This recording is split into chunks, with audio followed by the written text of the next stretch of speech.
terminado de resolver o problema, encontrando as soluções como nós encontramos agora no quadro, vamos agora para a última etapa, que seria o retrospecto. Acontece muito do aluno, quando chega nessa etapa, achar que simplesmente o problema acabou.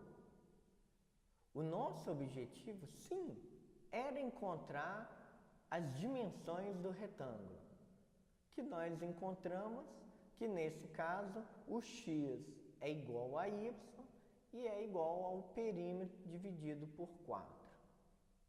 Porém, o professor tem que perceber que só resolver o exercício não basta. Por quê? Porque simplesmente se o aluno chegar à conclusão do resultado, ele simplesmente vai esquecer. Provavelmente, se um outro exemplo, um outro exercício for parecido, ele não vai ter assimilado concretamente o que aprendeu.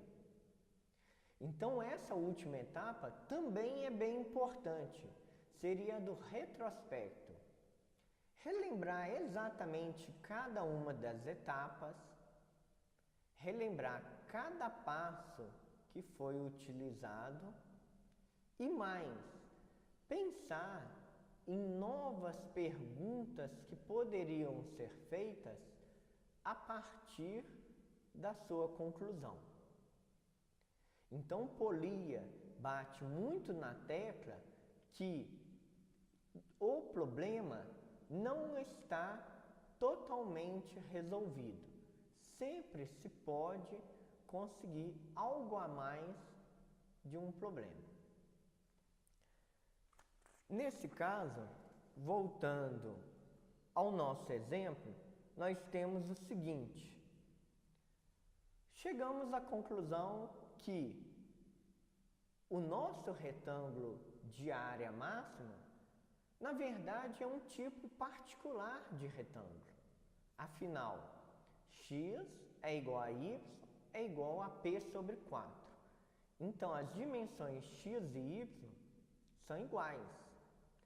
Então, ficaria a pergunta para o professor fazer ao aluno. Qual característica desse retângulo de maior área com perímetro P fixo?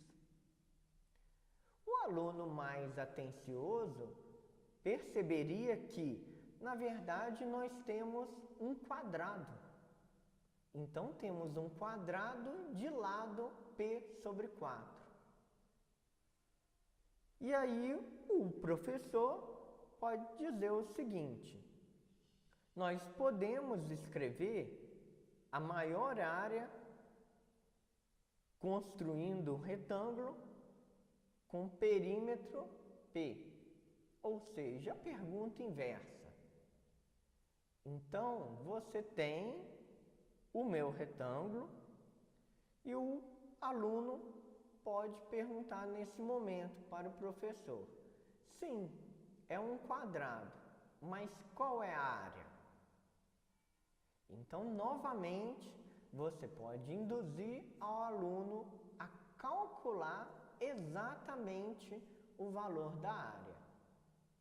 Nesse caso, é simplesmente uma substituição de fórmula. Afinal, a área era igual a x vezes y.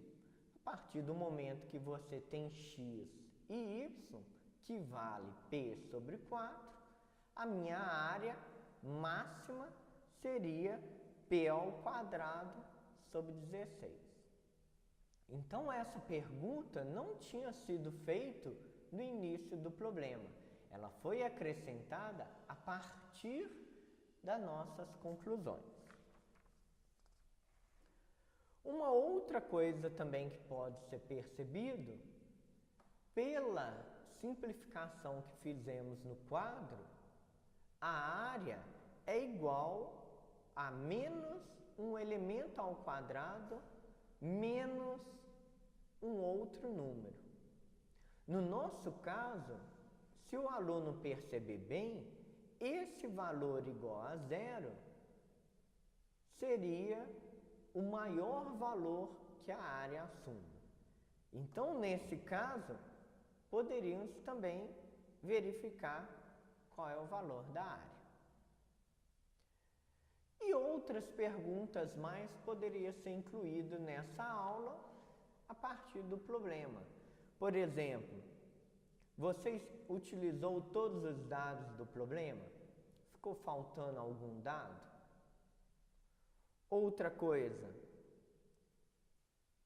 se o perímetro fosse 12, ou seja, um valor fixo, qual seria a resposta? Outra pergunta, se a unidade fosse em metros, qual seria a área do retângulo nesse caso? Então, o professor tem que perceber que ele pode fazer com que o aluno progrida mais a partir de um exemplo. Não precisa ficar catando vários exemplos para poder ensinar vários conteúdos. Então, a ideia do Polia foi essa: utilizar essas etapas como resolução de problemas e mais introdução de matéria. Bom, nós ficamos por aqui.